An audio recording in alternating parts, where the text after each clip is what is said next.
Hello everybody, and welcome back to some more of our Mercenary tutorial of Mordheim. Now, last time we did tackle the Act 1-2 story mission with not a full warband, in fact, 2 less than what was recommended. And our warband rating was at 979.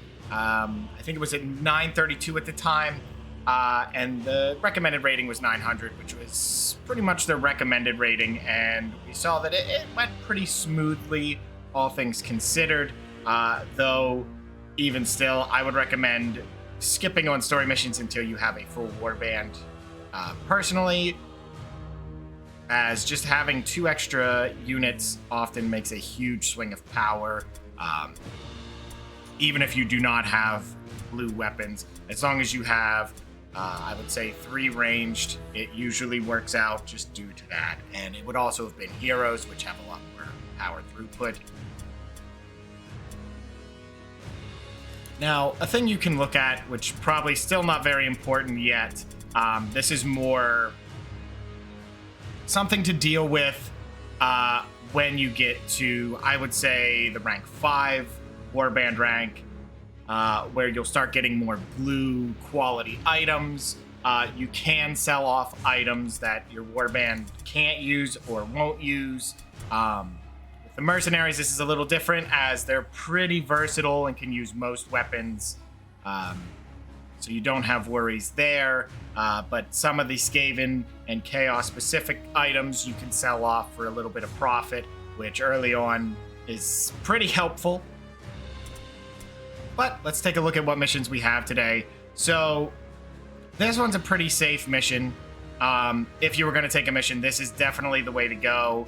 A warband caught exploring the building, and then the other one around its wagon. Both starts are safe, and I heavily recommend these kind of missions. On hard difficulty, they are going to do a little bit more damage and have a little more health than you, but that's okay. Visions of Dread, which I think we handled. So we're going to spend a little bit here, see if we can find another mission. Kind of a similar start here. We'll do one more just to see. So we're not getting any missions here that are too crazy. Now, if you're going to decide what mission you want to do, which we have gone over, you have to prioritize either experience or the value of the items in there. As you can see, this is average versus this one being poor average but hard difficulty. I would say the better thing to go for here is the one you think you can get your secondary mission done more often, which if you look at this one, it is Wordstone Rush with average amounts of Wordstone, which means you are going to have to pick up probably half of it. So the more of it there are, which is what they're telling you when you see this average poor, very poor grade, and just any of their descriptors, that tells how much of it that you can find, not necessarily the quality. So do keep that in mind. This secondary mission might be a little bit more difficult. However, due to the fact that this is marked for death, sometimes you can have targets that you need to get that are just basically stuck, making it near impossible to actually get to the target without sacrificing a lot or risking a lot. So what we're going to do is we're going to go for Walk in the Fog. Just a very safe start here. And just kind of show what I deem a good idea here on what to do after a story mission. Have reported arrival Very often, before you can find them, a heavy what you will find after a story mission, the ruins. at least in my experience, is it is best to really take a safe mission. It may seem like a good idea to not do so, as you just beat a story mission, you're feeling pretty great. But I find this is usually the time that the dice will become a little more, we'll say, unforgiving in this scenario. Now, we need to get 10 Wordstone, and what you want to do in these kind of scenarios is zoom in, see if there's any stacks of them. We're gonna need 10. Unfortunately, there's a spawn of 6 up there, and there is only 18. So that is 7 of the 8, and we could consider that. So we have to grab these 2. This is going to be actually a pretty tough mission to get all the wordstone, but we're definitely going to try anyway.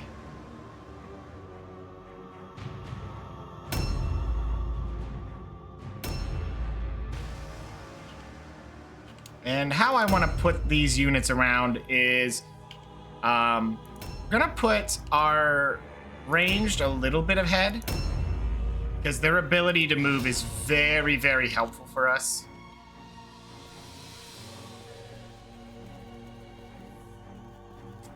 Okay, so now I did look here. We are fighting the sisters. They can often have a lot of heavy armored units in their team. They are one warband that I think you may think is an easy fight, and then learn very quickly that they are not as easy as they appear. The real concern, that was definitely a mistake on my part to walk that close. Always be on the lookout for traps, which should go without saying, but as you can see, sometimes you get distracted. Very easy to do. But back on to the point here, the issue with fighting the sisters is they don't have any potential for ranged outside of magic casting, which does go through all armor, which is something to keep in mind. But the real problem is, because they just have so many units that are melee based, what ends up happening, at least for me, is that the AI will throw units at a problem, and more often than not, because of how their stats work, they cannot waste any stats, as the AI will somewhat mix up their stats. They never seem to keep themselves in one particular range of stats. Even if picking the other stat is a bad idea, they'll do it anyway. They do not have that potential flaw for the AI, so they end up always building it correctly. Chaos has something very similar. They have some units that are incapable of ranged, so when their units are built, there's only 2 to put it into, which is either their melee damage and hit chance or their crit chance. They will split this pretty evenly, which I find is usually better for you, as in the late game, that means they have less chance to hit, which can help if you're building enough toughness to counteract it. The problem being, it is Mordheim, and they will often get a hit, and with that extra crit chance, you may find yourself, unfortunately, having someone either stunned or, in the lightest punishment, they end the mission and then are out on the next mission. Which is not a big deal, but this can happen a lot, leading to some characters getting very far behind on experience. It does happen. The real reason for that is that the AI will favor attacking lower health units, which, funny enough, ends up being the unit who has to be out of mission. A new round has started. So they will often be targeted again. Which then leads to them getting attacked again and potentially hit with another crit. It is a lot of concern there. So what we're going to do here is grab a little bit of wordstone. We'll see what debuffs we get just for the secondary mission. We got lucky on this case. Objectives updated. Now what may happen here is that we will now take... I couldn't have planned that better if I tried. And this does happen where You will get healed for one and then take damage on the next one. Unfortunately, you are not able to be overhealed, so we had to deal with that. We're actually going to check some loot here just to see what comes out of it. I would typically say not to do this when a wordstone objective is happening, but if you can get a blue quality item, it is very worth it. I do not know if she'll be able to make the distance. She may very well make the distance here, which is actually bad placement on my part. But I'm hoping what'll happen here is she'll charge in one of these 3 spots ahead of us as a trap. We don't have to worry about that, as she actually ran out of movement. So what we're going to want to do here is really get an idea of what is actually the trap here and try to set up an ambush for that. Of course, we are going to take the time here to take 2 shots. An unfortunate miss on 90. That does happen, and it will happen a lot. Okay, so what we'll do here is actually we're going to try to do a perception check because he may be able to see where the trap is. It is actually there. I do not know if there's a range issue there. That is most likely a concern. So what we're going to do is just kind of put him here. Actually, let's see. What is his perception? It is not very high, but we're going to try for it. He unfortunately failed. So what we're going to do is run through here.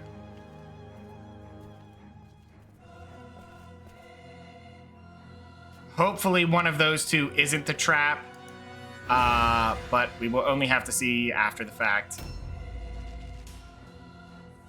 Now that they've seen us, it is best to start kind of positioning yourself with the realization they are all heading towards you directly.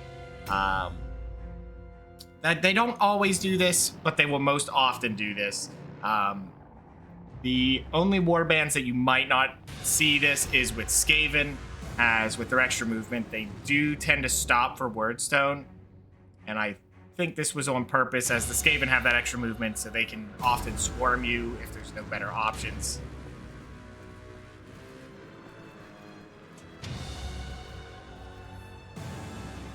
That's a trap right there. So we don't really need him to take any fights right now.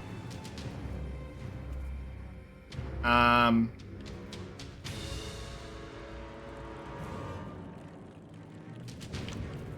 do not know if we can set this up the way I want, but we're gonna try. We still only have 1 target ahead of us here, so with our current ranged output, we should be able to get a lot of damage here.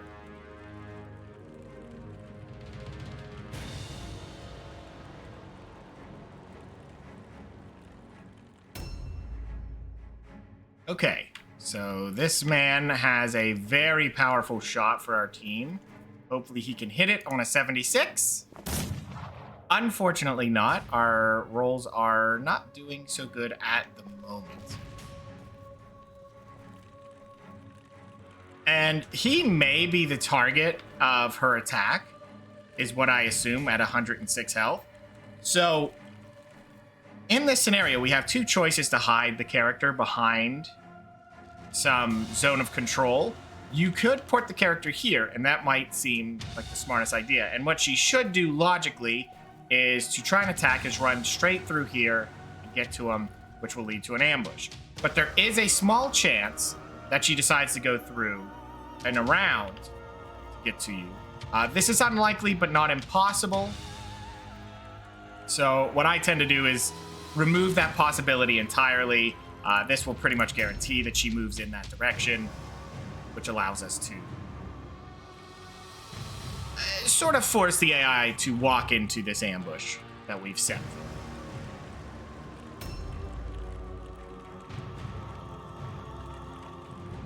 She may change her mind and attack on some other characters, possibly. But 106 health, that's a little bit too enticing for most AI setups. There is the possibility she goes for our archer because he is missing some health. Though I don't think that'll matter.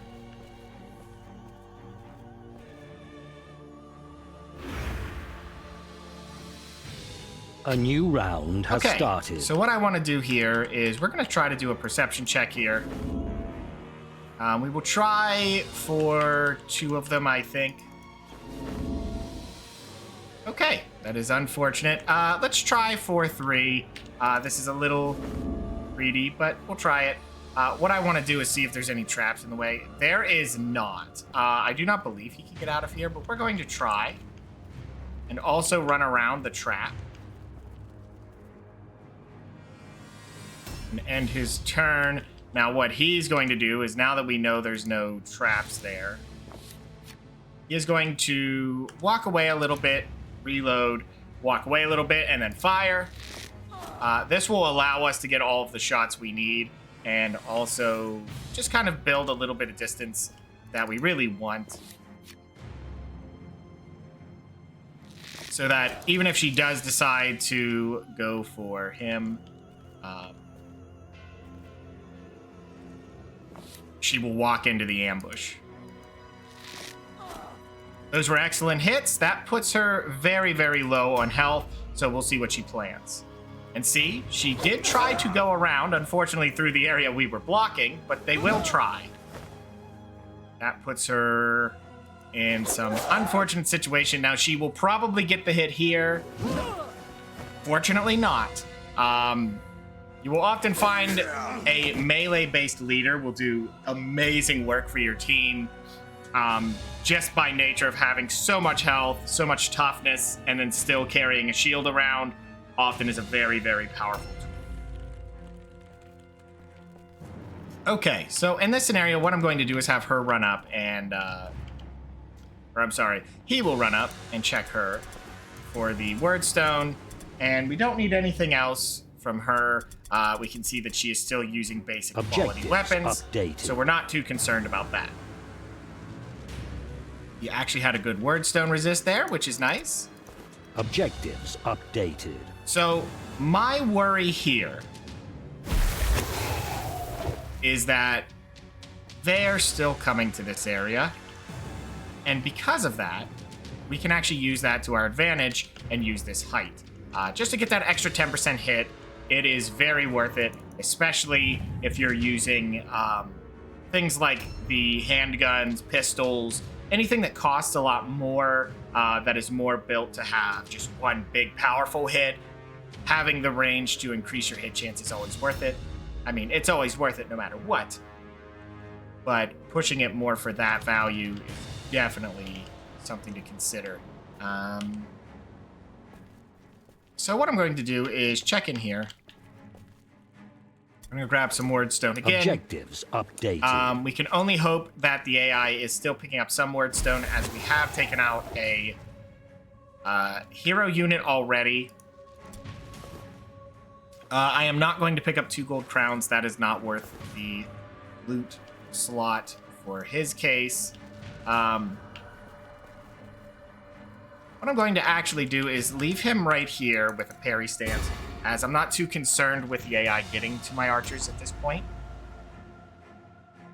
Also, it bears repeating, and this is important to keep in mind, is the warband that you bring, the unit you have, the AI will match it. If you have a leader and 2 heroes and 5 henchmen, they will have the exact same amount. If you have a leader unit, a hero, and an impressive, they will match that. 4 heroes, they match that as well. An interesting one that I learned even myself recently is that if you have a henchman unit in the hero slot, which I didn't know about that because that seems unusual to do, but you can in fact put henchmen in hero slots even though they're not a hero, and bring them on missions if you want. And what the AI will do is they will match that. Back to the mission here, we actually got a blue heavy armor, which is a fantastic find for us. The more armor you can find, the better. Because the one thing you cannot take off of a enemy is their armor. That is one piece of loot that you are unable to touch. So oftentimes being able to get armor is a huge benefit. Now, these little platforms here are very, very powerful. I use them quite frequently when I have ranged. Even when I don't have ranged, they're very useful.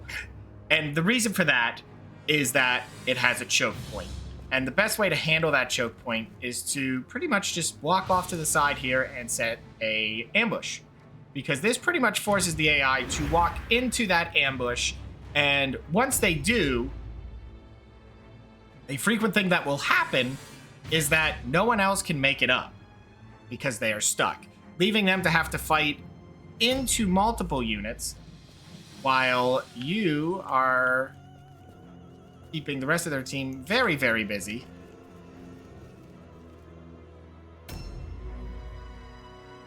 And often the AI will make very, very strange decisions on their movement when this happens. They will move around, but they'll try to almost be prepared, but not standing out in the open if you have ranged units.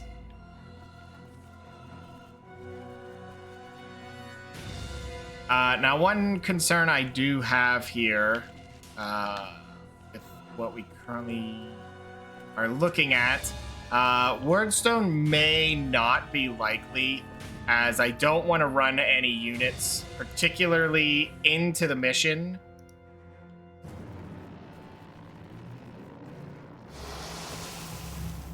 That was honestly a mistake. I was more thinking of my plan, but it just happened to work out. So what I'm going to do is just kind of leave him right here. Funny enough, I am not going to set up an ambush. A new round has started. Because if they so choose to attack me here, so be it. What we're going to do is take whatever damage we can get. Cannot see her, unfortunately. I don't know what it is that causes that, but there she is.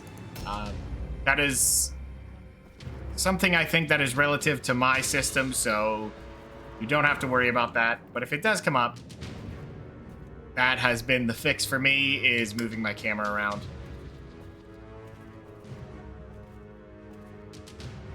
I think our main plan here with what we're looking at is we're going to move into the mission here and try to get that wordstone. I think that would be worth our time given what's happening. The AI is going to show up, but what happens with the sisters is they often value leadership as far as what points they put in. We can see there's all their henchmen, which are the least important units to get rid of. But that's okay. We're definitely going to try and get rid of them. But back to the point of them having leadership, what often happens with leadership is that they don't have to worry about all alone, fear and terror, things of that sort. But more so, it means that your units do not have concerns about retreating when enough units fall out of combat. So they will stay in the fight more often. This may be more difficult than it appears, as we're probably going to have to take out many of their henchmen here. That seems like what's going to happen. Now, I know what the AI is planning to do. They are going to try and run up there to fight our units. So we're just going to set him here, and he will definitely catch one of them running by. Now, keep in mind, doing this is probably only for units you know will win their fight by themselves, as he will probably charge that unit very close to the ledge, meaning it may be unlikely for your ranged units to assist him in taking out that unit. But we'll see what happens. All of their henchmen seem to have arrived. it is actually all of their henchmen, which is something to keep a little bit in mind here. Now, we did have this man back here, not necessarily helping our mission, but that is okay. I'm actually going to put him here to sort of entice the enemy to try and attack him. Because if they do, that leaves them in the open that we can fire on them as they are henchmen. He can do an impressive amount of damage, and I don't have much fear of the AI taking him out in the time it needs. So what I'm hoping to perform here is that he gets an ambush for a big hit, and then we can take care of the unit before he has to take his next turn. But with a blue two-hander, the amount of damage he can output is very, very high. Now, this is another scenario with the gun that I would definitely recommend aiming.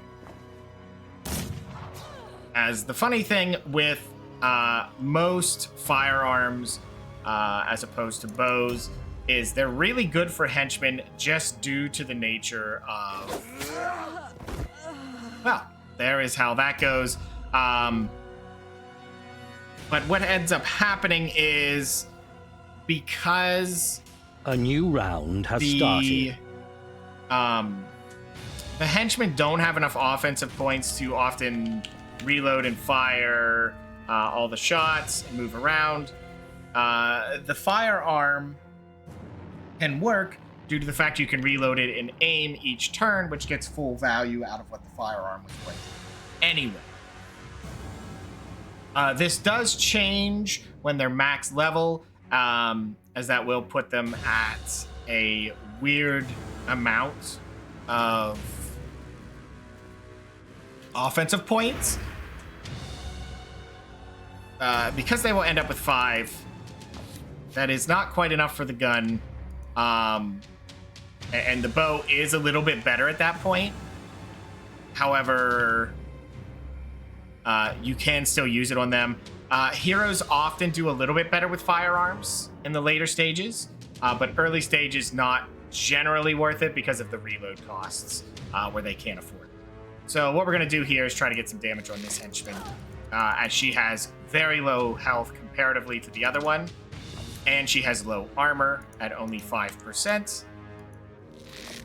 And one mistake you can have, and it'll probably happen a few times before you get it down, when firing from up here, don't click too fast, as it always defaults to leaping down as your first action on the bar.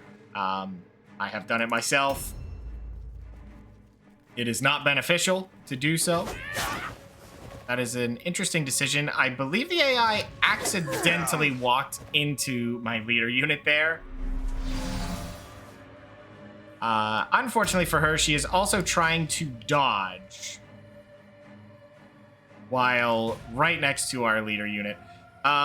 Okay, so we're going to change gears here and get some damage over here, as the leader should be able to win his duel without our assistance. Worst case scenario, he does not, and we finish it up with a follow-up unit.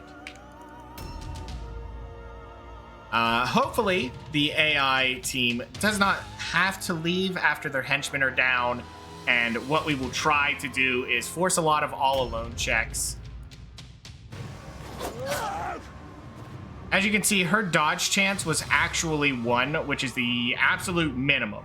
You cannot go lower than 1%. There is always a chance they will hit the dodge, even if she was in basic heavy armor with 0 agility, there'd still be a 1% chance to dodge.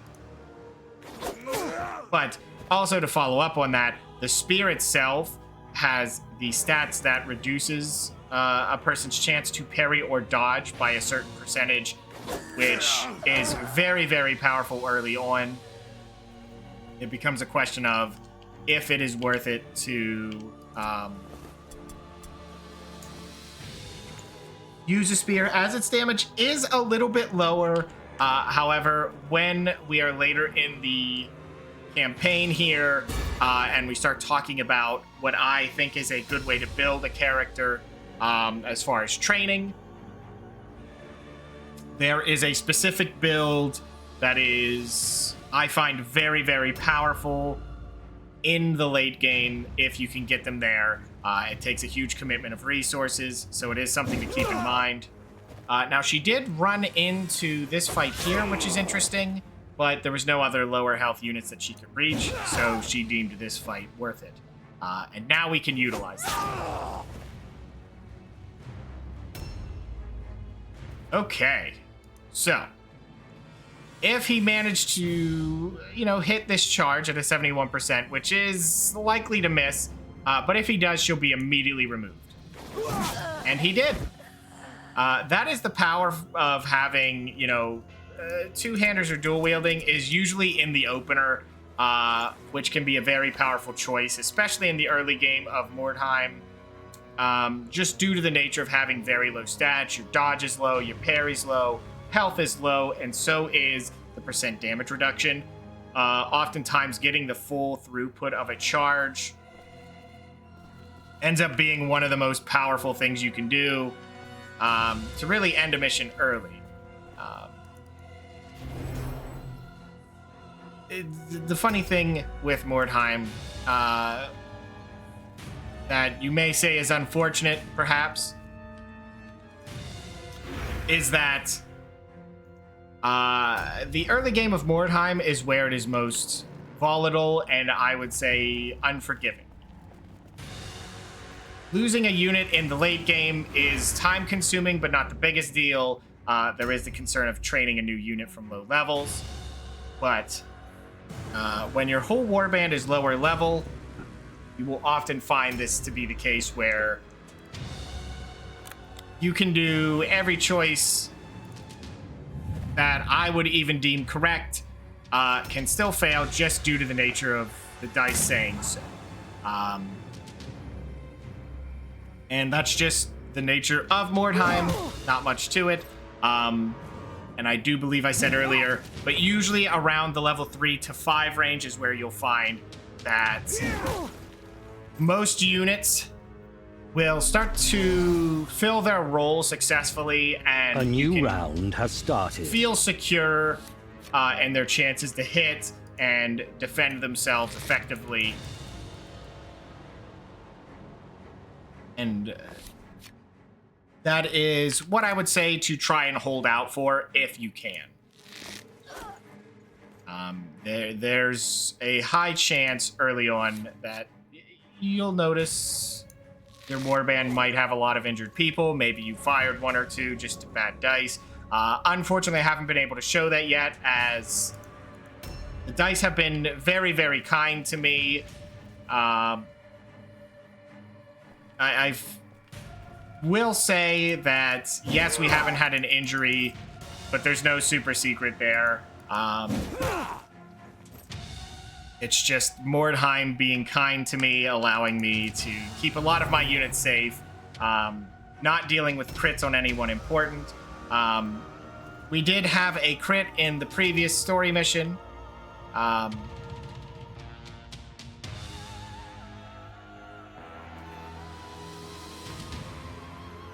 I'm trying to decide right now if I should move this unit down to try and cover them, and I think the answer is yes, only due to one factor, and that's they're definitely going to make the distance either way. So what I'm going to do here is actually take the shot on 52%, and it's for one reason. Now, we didn't even get the hit, which is unfortunate, but I know I can reload and then end with an Overwatch anyway. So there's no reason not to do that to maybe disrupt a potential charge. He may be too far back for that, but that's okay. Another thing to do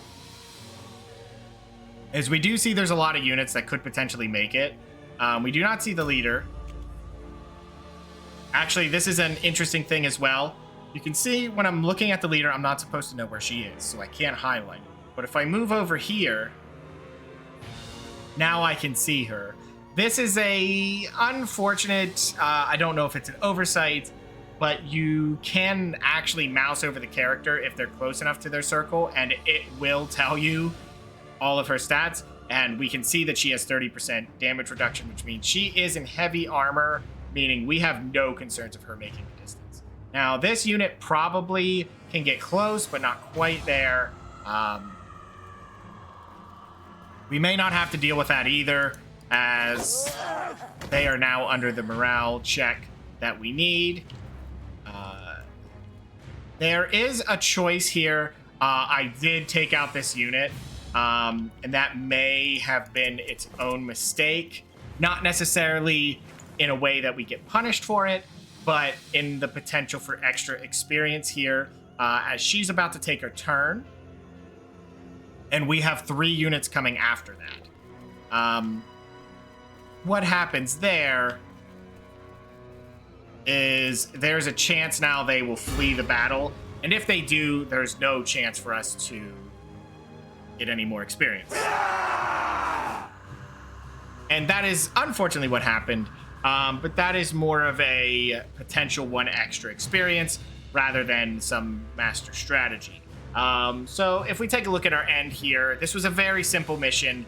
And it's something to keep in mind is just let some warbands come to you. I would say arguably almost every situation on a regular map is best done by waiting out the AI. Sometimes they will wait you out, but you cannot wait out an AI who hasn't seen you yet. So don't try to utilize that unless you're trying to get loot. If they haven't seen you and you haven't seen them, that is a perfect time for looting, but do not split up.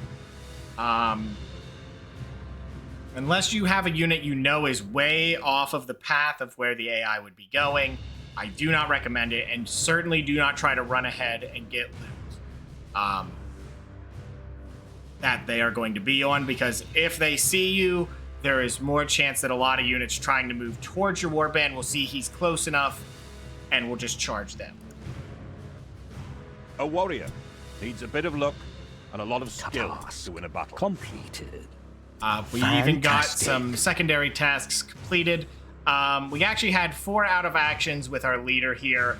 I find this to be a frequent thing that happens in my warbands, and I believe this to be regular as well, is there's going to be 1 unit that just overperforms compared to everyone else and will get way ahead of everybody, making them even more critical to be in every fight. There's not much you can do about this. It's just something that tends to happen unless you go out of your way to effectively not finish units off with that particular unit so other people can get the experience, which is something to keep in mind. We did go over it. Our end game mission here, pretty standard stuff, very basic. We got a cluster, which is good. We have a shard, 4 fragments, fantastic. It looks like they went back and grabbed that madcap mushrooms I didn't pick up. 57 gold crowns pays for a good bit of the mission. I used to think that gold wasn't worth it because you would get paid for the word stone anyway, so why pick up the gold and waste the slot? But I've learned it's a little bit better to pick this up sometimes so you can hold on to this as a stockpile to give to someone else and really get better throughput of money. But this is just nice to keep you going, especially in these critical early parts of your campaign. And the main big victory here is a heavy armor. That will be utilized on our leader as soon as he can get the training in, which is going to require 12 strength, which is going to take a little bit. There is no concern in rushing that. And if you look here, we're only paying 37 gold. So we actually got this mission for effectively free. So the last thing I want to check here before we end this video is I'm actually going to put in our experience points as per the usual. Definitely leadership. His toughness is at 9. I like to stop at 9, and the reason for that is always the training of resilient. I do not recommend going for second resilient. If you have 15 toughness and you train the first resilient, there is only about 3 to 4 units that I believe can properly get a critical strike against you at all without having special effects. And even then, the chance is low enough that I wouldn't utilize the points. There are much better things to grab. Even at 9 toughness and this 10%, a 19% reduction is better than most characters are going to have on the board, even at the late game.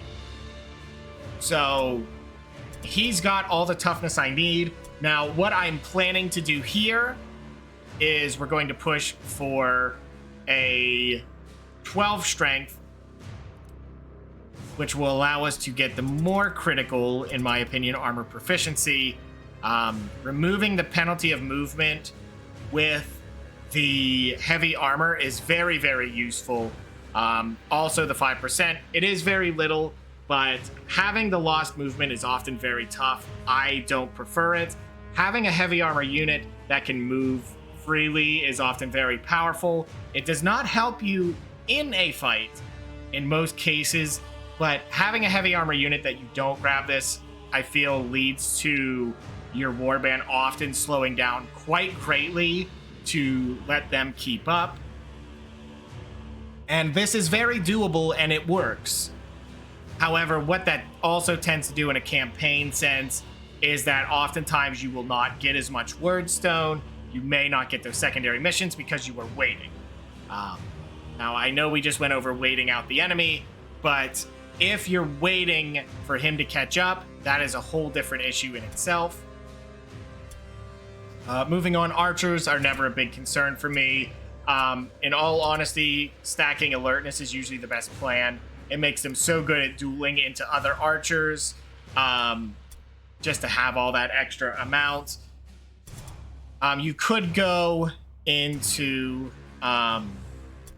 agility for dodge chance against melee if it were to come up to you, but that's also why I do toughness. Maxing out toughness is range resistance, alertness is range resistance, and the toughness equals no crits.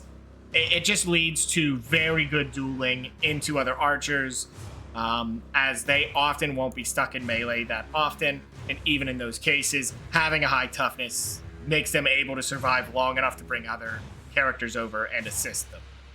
Having archers by yourself is often a mistake in its own way, so having that happen is just a misplay at that point. Now, you'll see we didn't get our secondary mission, so not a lot of points came through here. That will happen. It's not a big deal, but it also means they don't grow in any rating, so don't expect too much value out of that there. These guys, I will probably do the same. They're probably going to hit the value of 9 strength, I believe. Actually, the strength doesn't matter here for the first rank of armor proficiency, so we can get them the first rank. Funny enough, what can happen with these units is armor proficiency 1 is enough. They are slowing down, but your choice there is also to grab some intelligence, because if you do go up to 9 intelligence, which is available for them, they can get knowledge Mordheim, which will give them the 1 range they're missing. Now, what you can also do with these units is give them the light armor that is of the highest quality light armor, meaning they can still absorb about 35% with a helmet on, ignoring any enchants. And a 35% is respectable. And if they're still high toughness, that's not a big deal. And they'll still be a parry-based unit. Nothing to worry about there either. Again, that'll be more gone over once we get to the build section of it later in the campaign. Just a precursor to that, I do not recommend really committing too many points to a build until at least level 7 or 8 personally, because there's some injuries you can still get that you're going to end up firing them. But usually by level 7 or 8, you're at the point that you can expect them to stay in the warband for a long time after that, and giving up the money to training, you're going to want to make sure it's on a unit you're going to be keeping. Now, you're technically going to keep every unit. That is the plan. But committing the points early puts them out of action, which means they're not getting the critical experience they need when they need it. Getting levels is better than the training in most scenarios. Spellcasters are probably the one difference that you may want to train earlier, because they don't come with many spells that are worth it. this unit in particular. He comes with blinding light, which is fine. It's pretty good. However, it is basic rank 1. We could train that to 2. For him, depending if you have it, you could honestly go for Armor of Lead. That is a very powerful one too. That reduces movement if you're worried about people approaching. That's if you have a lot of it. Here is also a very, very powerful spell, Curse of Rust, because it reduces armor by 40%, which usually in the best case scenarios, you're looking at AI having maybe 55. Well, more 50%, and you'll find that a lot with Undead. And reducing that down from 50 to 10, they will definitely feel the pain, thinking they were safe in all that armor. And that is the downfall of armor, is there are very good ways to remove it. However, the AI does not utilize this, so it's nothing to worry about. As far as other spells here, I've never really utilized a spell. It feels like I don't feel like this is one worth training, as you will often not need to use this one. Anything you may want to dispel is probably a story-based objective, which means you can't dispel it. But I have not tried that myself. Lightning Strike is a pretty safe option here. It's very expensive on the cost, but casting it 3 times with a high intelligence will be a lot of damage, and it ignores armor. It is a powerful move that way.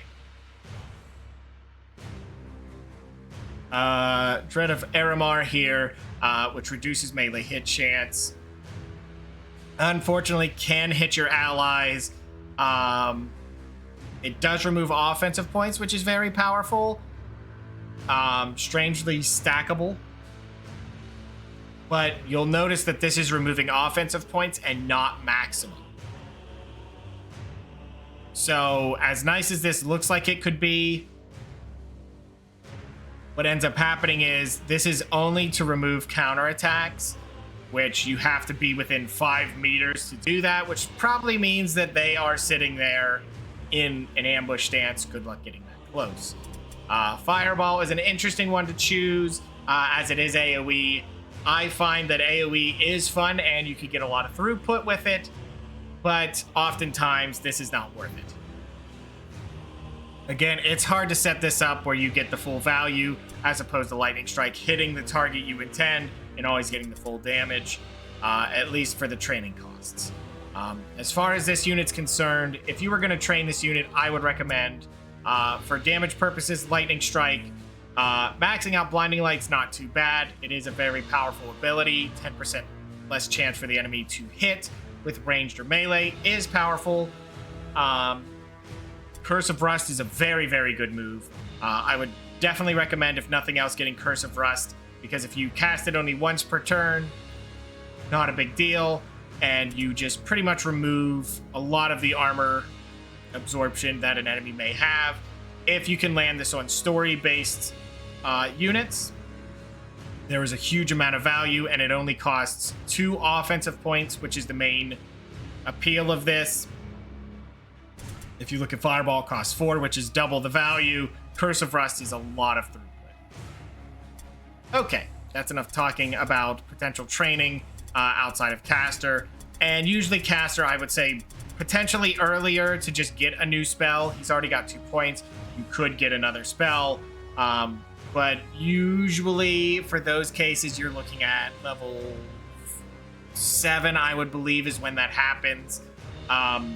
Sometimes it can happen at level 5, but it's not often. I have a lot of success with casters myself, so I often just build them to be decent combatants until they are level 7, where I feel safe giving them the money costs to train.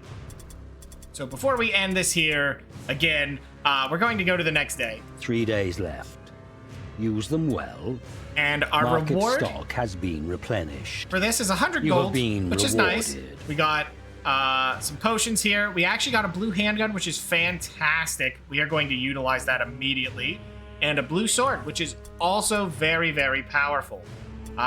We are going to give those out, probably to our highest level henchman, which will be this man right here, just to get the most damage possible. We also got a handgun, which I do not believe he is able to use because it is only pistols.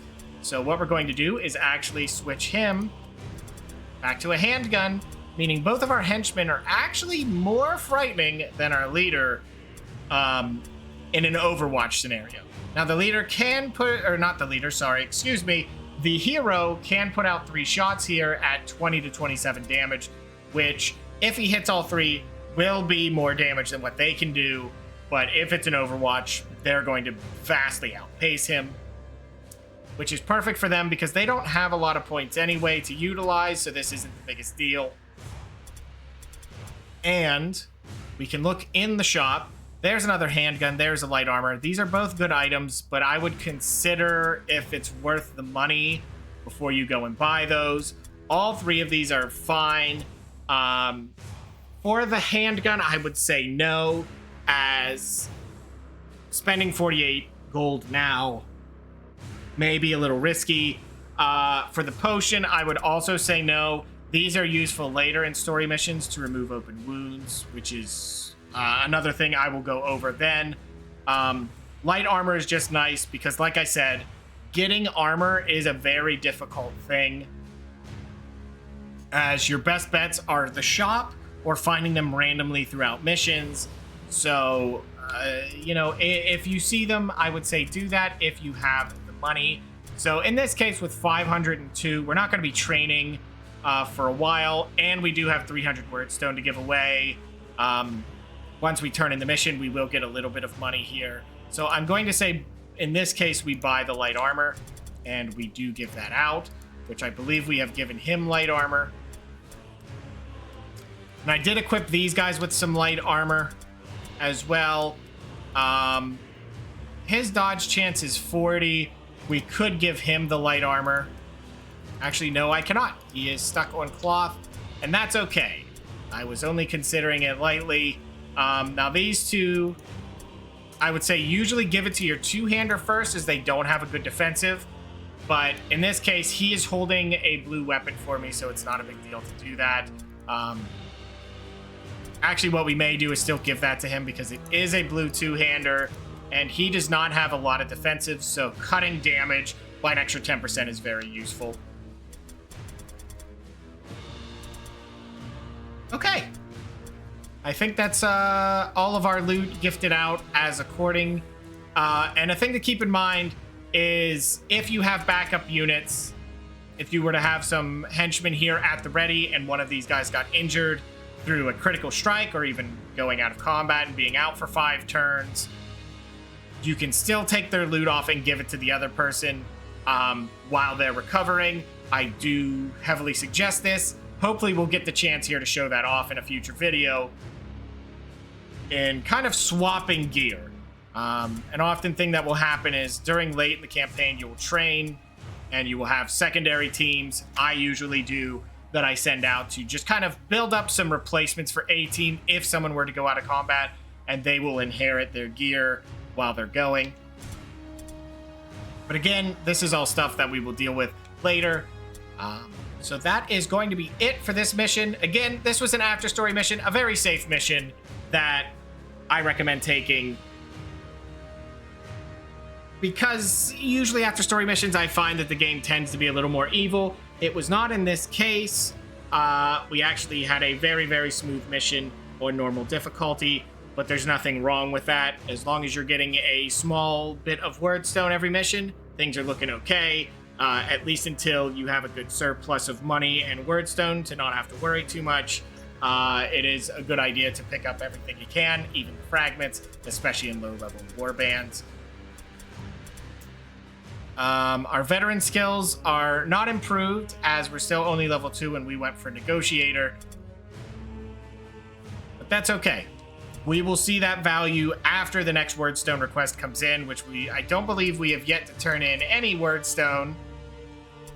So you'll get to see the value of that. and how much they don't pay you while doing the story missions. But that will be for a mission down the line that we do that. So I'm going to get out of here, and hopefully we'll catch everybody in the next video.